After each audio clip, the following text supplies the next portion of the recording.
Duh. Assalamualaikum warahmatullahi wabarakatuh.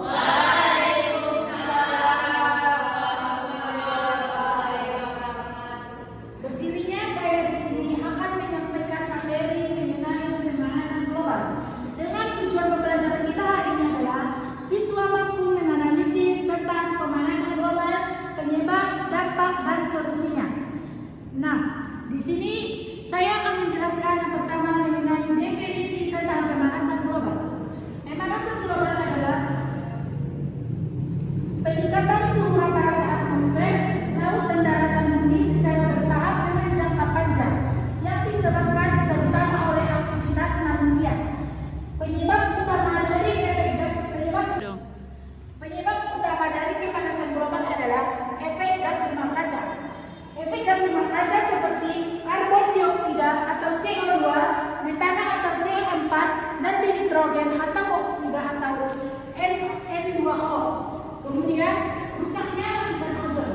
Rusaknya lapisan ozon adalah proses menipisnya atau berkurangnya ketebalan lapisan ozon di atmosfer bumi, terutama di stratosfer yang berfungsi melindungi makhluk hidup. Kemudian, penggundulan hutan.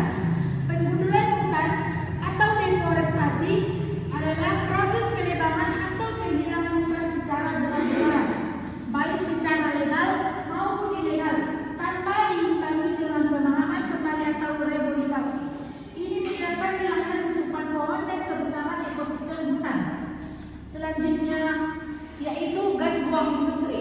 Gas buang industri adalah gas sisa hasil dari proses produksi pabrik atau industri yang dilepas ke udara melalui cerobong atau sistem pembuangan lainnya. Kemudian penyebab selanjutnya yaitu gas metana yang tinggi. Gas metana yang tinggi atau CH4 adalah masalah lingkungan serius karena metana merupakan gas rumah kaca yang sangat kuat, bahkan lebih kuat dari karbon dioksida atau CO2 dalam menjelang panas sekitar 25 kali lebih efektif dalam jangka 100 tahun. Dan penyebab pemanasan global selanjutnya yaitu penggunaan listrik berlebih. Penggunaan listrik berlebih adalah kondisi ketika seseorang atau suatu tempat mengonsumsi energi listrik melebihi kebutuhan sebenarnya, seringkali tanpa efisiensi sehingga berdampak buruk bagi lingkungan dan ekonomi. Nah, dari pemanasan global dampaknya yaitu yang pertama kebakaran hutan, terjadinya wabah penyakit, krisis air bersih, dan penipisan lapisan ozon.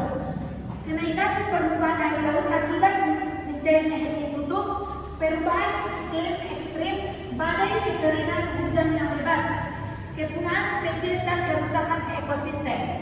Nah, solusinya yang dapat dilakukan dari pemanasan global adalah reboisasi. Reboisasi adalah kegiatan penanaman kembali hutan yang telah rusak atau gundul agar fungsi ekologisnya bisa pulih, seperti penyerap karbon dioksida atau CO2, mencegah erosi, dan menjaga keanekaragaman hayati.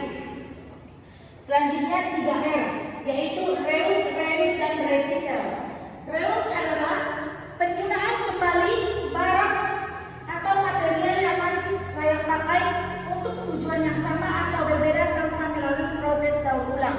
Kemudian reduce adalah upaya untuk mengurangi jumlah sampah atau limbah yang dihasilkan sejak awal, terutama dengan mengurangi konsumsi barang sekali pakai dan memilih produk ramah lingkungan. Dan recycle atau daur ulang adalah proses mengubah limbah atau barang bekas menjadi produk baru yang bisa digunakan kembali. Dan yang terakhir, menggunakan produk ramah lingkungan. Menggunakan produk ramah lingkungan berarti memilih dan memakai barang atau jasa yang tidak merusak lingkungan, mudah terurai, hemat listrik, dan mendukung keberlanjutan sumber daya alam. Ini adalah langkah penting untuk mengurangi dampak negatif terhadap bumi. Sekian materi yang bakal saya sampaikan. Kurang lebihnya saya mohon maaf.